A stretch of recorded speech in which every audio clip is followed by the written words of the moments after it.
Hello friends, welcome back to my channel Shalini Singh. तो आज हम लोग अपनी बहुत ही इम्पॉर्टेंट वीडियो को कवर करने वाले हैं और आज की वीडियो का टॉपिक है हमें कोटा जाना चाहिए या नहीं, वो भी 10th के बाद। तो सबसे पहले हम कुछ इम्पॉर्टेंट टॉपिक्स के बारे में बात करेंगे और एट लास्ट मैं आपको पूरा इन्फॉर्मेशन दे दूंगी कि आपका जाना सही होगा या नहीं इस समय। तो सबसे पहली बात आ जाती है कि अभी हमें 10th के बाद जाना चाहिए या अपनी 12th में जाना चाहिए या 11th में। अगर हम कोटा चले जाएंगे तो हम स्कूलिंग कैसे करेंगे। तो ऐसे बहुत सारे क्वेश्चंस हैं जो मन में आ रहे होते हैं और हमें उनका सल्यूशन ढंग से नहीं पता होता है और हम एक गलती से कुछ चूज़ कर लेते हैं और उस वजह से हमारा 12th वेस्ट हो जाता है। तो ऐसा आपके साथ ना हो, इसलिए मैं ये एक बहुत ही इम्पॉर्टेंट वीडियो लेकर आई हूँ जिससे कि आप लोग कुछ जो भी यूज़फुल है वो आप लोग गेन कर सको। तो मैं आपको कुछ इम्पॉर्टेंट चीज़ें ज़रूर बताने वाली हूँ। अगर आपको भी इन चीज़ों में डाउट हो रहा है तो आप लोग मेरे इस पूरी वीडियो को ध्यान से सुन सकते हो और देख सकते हो, तो आपके सारे डाउट्स क्लियर हो जाएंगे।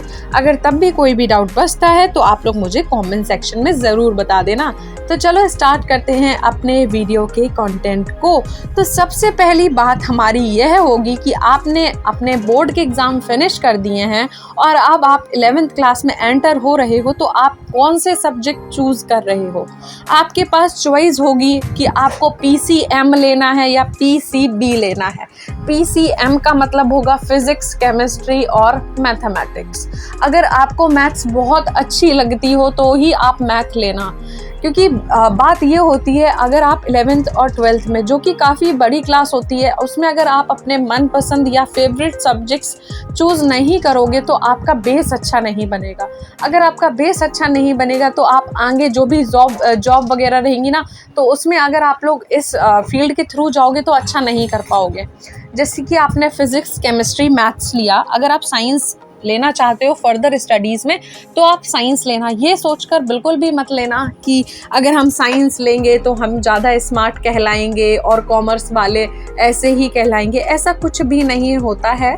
अगर आपकी जॉब लग जाती है तो सब कोई आपको होशियार ही समझेगा, चाहे आपको कुछ आता हो या नहीं आता हो। और अगर आपकी जॉब नहीं लगती है तो लोग आपको गधे ही समझेंगे, भले ही आप चाहे टॉपर क्यों ना रहे हों।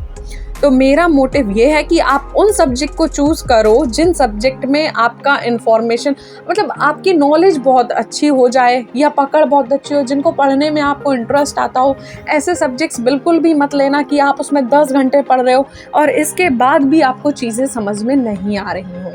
तो आप ऐसे सब्जेक्ट्स लो जिसमें आप बहुत अच्छे स्कोर कर पाओ और स्कोर के साथ साथ आपको उसमें इंटरेस्ट भी हो, क्योंकि कभी कभी ऐसा होता है कि आपके मार्क्स भले ही कम आ जाए लेकिन उसमें आपका इंटरेस्ट बहुत ज़्यादा अच्छा होता है, तो आप फ्यूचर में उस सब्जेक्ट से बहुत कुछ अच्छा कर सकते हो।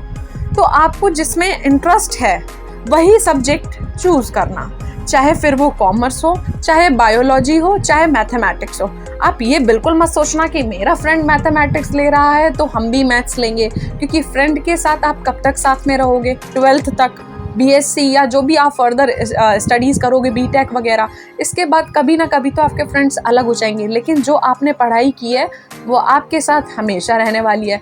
तो आप सोच के सब्जेक्ट चूज़ करो, फर्स्ट थिंग, ठीक है। इसे सोचने में आप कम से कम अपना 1 हफ्ता दो, पढ़ के देख लो, क्योंकि कुछ सब्जेक्ट ऐसा होता है पहले अच्छे लगते हैं लेकिन बाद में आप बोरिंग हो जाओगे। जैसे कि मैथ्स आपको पढ़ना पड़ेगा। हाँ, ये चीज़ बिल्कुल अच्छी है कि आपको मैथ्स में कुछ चीज़ रटनी नहीं पड़ती at the time of exam, क्योंकि मैंने भी मैथ्स ही लिया था ना, तो मुझे ये था कि जब मैं लगाती थी तो मुझे टाइम वेस्ट करना पड़ता था, लेकिन एट लास्ट जब मैं एग्ज़ाम देती थी तो मुझे में अच्छा मार्क्स मिलता था ना, तो उसे देखकर आपकी जितनी पूरी साल भर की मेहनत है ना वो सब अच्छी लगती है कि हाँ अच्छा रिजल्ट आया है, और इंटरेस्ट भी अच्छा लगता है क्योंकि उसमें लगाना है, बस फिर नंबर अच्छे आ जाते हैं। तो आप पहले ये सोच लो आप किस में अच्छे हो। जैसे आप अच्छे हो जाते हो, आपको सब्जेक्ट्स पता चल जाते हैं, उस हिसाब से आप अपना माइंड सेटअप करो कि मैं IIT करना चाहता हूँ या नीट, क्योंकि दोनों ही एग्ज़ाम्स की प्रिपरेशन आपको अपने 11th और 12th के मिड में ही कर लेना है, क्योंकि आपका एग्ज़ाम कब होता है, दिसंबर और या तो जनवरी,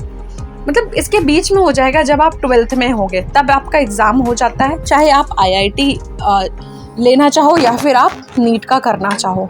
नीट बायोलॉजी जो बच्चे लेते हैं उनके लिए होता है, और जो IIT होता है वो मैथमेटिक्स जो बच्चे लेते हैं ना, फिज़िक्स केमिस्ट्री, उनके लिए होता है। तो आप ये चीज़ पहले चूज़ कर लेना।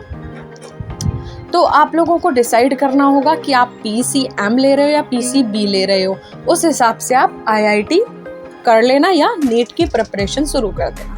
अब बात ये आती है कि हमें अभी ही जाना ज़रूरत है कि हम बाद में भी जा सकते हैं। तो बहुत से बच्चे ये हैं कि जो अभी ही जाना प्रीफर करते हैं, और मुझे भी उसमें कोई प्रॉब्लम नहीं है, आप अभी भी जाके पढ़ाई कर सकते हो। लेकिन अगर आप अच्छे हो पढ़ाई में तो ही जाना, क्योंकि अगर आपको बेसिक ही नहीं आते, जैसे 10th में ज़्यादा अच्छे से ध्यान नहीं दिया और 11th में वहाँ पहुँच गए, तो पढ़ाई बहुत अच्छी लेवल की होती है, छोटे बच्चों वाली पढ़ाई तो होती नहीं है। तो अगर आपको अच्छा लगता है कि हाँ आप कर ले जाओगे, अगर आपको कोई पढ़ाएगा तो आप पढ़ ले जाओगे, तो आप अभी चले जाओ। लेकिन अगर आपको ये लगता है कि आपका थोड़ा बेस थोड़ा ऐसे ही है, ज़्यादा अच्छा नहीं है, तो आप ऑनलाइन सब्सक्रिप्शन की तरफ भी जा सकते हो 1 साल का। लेकिन ऑनलाइन सब्सक्रिप्शन में भी ये होता है कि आप पूरे 100% तरीके से पढ़ाई कर पा रहे हो या नहीं, क्योंकि घर में इतनी पढ़ाई भी नहीं हो पाती, बहुत डिस्टर्बेंस भी होता है। तो अगर आप लोग बाहर रह के बेसिक पढ़ना चाहते हो तो वो भी कर सकते हो, क्योंकि स्कूल से आपको नॉन गोइंग मिल जाएगा, कोई बड़ी बात नहीं होती है। क्योंकि 2 मोटिव होंगे अब आपके सामने, या तो 12th में अच्छे मार्क्स लाना या तो IIT में सिलेक्शन ले लेना। क्योंकि बहुत से बच्चे ऐसे होते हैं जो 11th में ही, आपके साथ वाले 90% बच्चे ऐसे होंगे जो कोटा चले जाएंगे, लेकिन जिस दिन 12th का रिज़ल्ट आएगा तो उनकी परसेंटेज हो सकता है यहाँ पे 80-70 ही आए और उनका IIT में सिलेक्शन हो जाए। तो ये चीज़ तो बहुत अच्छी होगी, क्योंकि हाँ 12th में भी ठीक है मार्क्स 70-80, वैसे ही आजकल इतना परसेंटेज का तो ठीक ही है। लेकिन वहीं अगर हम बात करते हैं IIT, तो उसका IIT में हो गया तो बहुत वेल एंड गुड है। लेकिन अगर आपके 70% 12th में आ रहे हैं और आपका IIT में भी सिलेक्शन नहीं हो रहा है, तो आप फिर से ड्रॉप ले रहे हो, तो मेरे हिसाब से ये बिल्कुल रॉन्ग होगा। क्योंकि जब आप ड्रॉप ले ही रहे हो तो तभी क्यों ना तैयारी कर लो, कम से कम 12th में तो अच्छे मार्क्स आएंगे ही ना तो 12th आपका बन पाया और ना ही कोटा में आपने जो IIT का वो लिया था ना, IIT आपका निकल पाया। तो मैं तो यही कहूँगी कि अगर आप लोग बहुत अच्छे हो पढ़ाई में, दोनों चीज़ें मैनेज कर पाओ तो कर लो, कोई दिक्कत नहीं है, कर सकते हो, क्योंकि इतना इम्पॉसिबल तो है ही नहीं, करते हैं बच्चे ही। लेकिन अगर आप लोग दोनों चीज़ नहीं कर पा रहे हो, आपको पता है कि आपको 12th के बाद ड्रॉप लेना ही है, 12th ही कम से कम अच्छी कर लो, तो बिल्कुल मत जाओ, अपनी 12th अच्छे से करो, फर्स्ट नंबर लेकर आओ, फर्स्ट क्लास। इसके बाद आप जाओ बढ़िया कोटा की 1 साल का ड्रॉप ले लो और तैयारी कर लो। क्योंकि ड्रॉप बहुत से बच्चे लेते हैं, जो जाते हैं वो ही ड्रॉप लेते हैं और फिर करते हैं। तो मैं सोच रही हूँ कि आपको मेरी अप्रोच समझ में आ रही होगी। अगर आप होशियार हो, अगर होशियार भी नहीं हो, जैसे 10th के ठीक नॉर्मल थे, तो इसके बाद अगर आप कोप अप कर सकते हो, पढ़ाई कर सकते हो, तो आप क्या करो, चले जाओ कि चलो हम बाहर चले जाते हैं, हम दोनों चीज़ें मैनेज कर लेंगे। क्योंकि आपको स्कूल के भी पेपर्स देने होंगे, आप नॉन गोइंग करा लोगे, मतलब एग्ज़ाम देने जाना पड़ेगा आपको, लेकिन बेस से नहीं जाना होता है, डेली बेसिस पे नहीं जाना, एग्ज़ाम देने जाना। तो एग्ज़ाम देने तो पड़ेंगे ही ना। अगर 11th में ही फेल हो गए तो कोटा जाके क्या कर लोगे, कुछ भी नहीं कर पाओगे ना। तो वही मैं आपसे कहना चाहती हूँ कि अगर आप वेल एंड गुड हो, हाँ दोनों चीज़ मैनेज कर लोगे तो जाना। अगर आपको लगता है कि एक चीज़ के चक्कर में कहीं दूसरी भी ना डूब जाए, तो बेटर है आप इधर पे 11th अच्छे से कर लो, और 12th के मिड में ही पेपर होता है, तो 12th भी छोड़ो, 1 साल का ड्रॉप ले लो, फिर पढ़ लो।